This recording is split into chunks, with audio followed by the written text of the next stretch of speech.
And now let's look at how it fared politically. Okay. So if you look at what's happened since the president came, the number of Democrats in the House, and they had control of the House, has dropped from 256 to 187. And as you said a number of times, the highest percentage of Republicans since 1928. 1928, yeah. The number of Democrats in the Senate has gone from 58 to 46, and they were actually briefly over 60, including the independents who caucused with them. They had a filibuster-proof majority.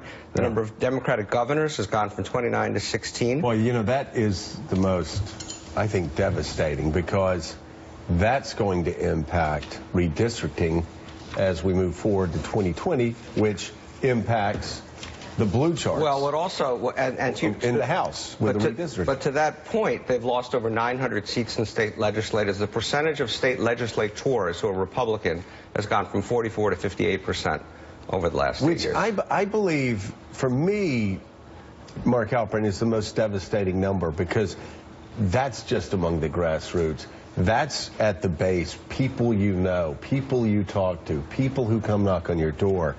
And I'm curious. Does anybody have a theory around this table why it has been such a brutal 8 years for the Democrats? Why did they lose 9? I mean, because, you know, people say Putin and gerrymandering and this and that. That doesn't explain 900 state legislative seats lost. It doesn't explain the governorships. It doesn't explain the Senate losses. Why? Right. What has happened over 8 years? Let me just say, on the legislatures and tours, so much happens now at the state level, and more will happen with Republicans in control in Washington. And in terms of the governors, not just in terms of redistricting, but it means they have no bench. As Democrats look to rebuild, governors is the place parties normally look. They just don't have very many of them, and they're not a great voice. And the governor's bench comes from the state legislatures who were wiped out. So, do you have a theory? Why did this happen? I think the leading theory I would have, look, you're the incumbent party and you're doing big on things that are controversial. You're going to have some blowback. But I think the party got away from developing a national brand. They became an Obama party, not a Democratic party.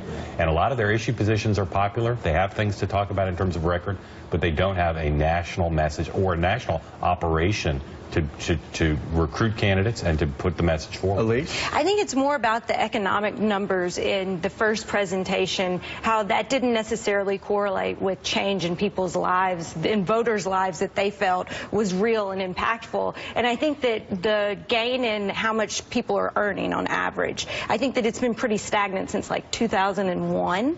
And so that's what people really feel. Are they making more money? Are they living a better life? I just think that that was what really hit voters this year, that they were hearing about progress that they weren't actually feeling. Why would they take that out on Democratic legislators across the country?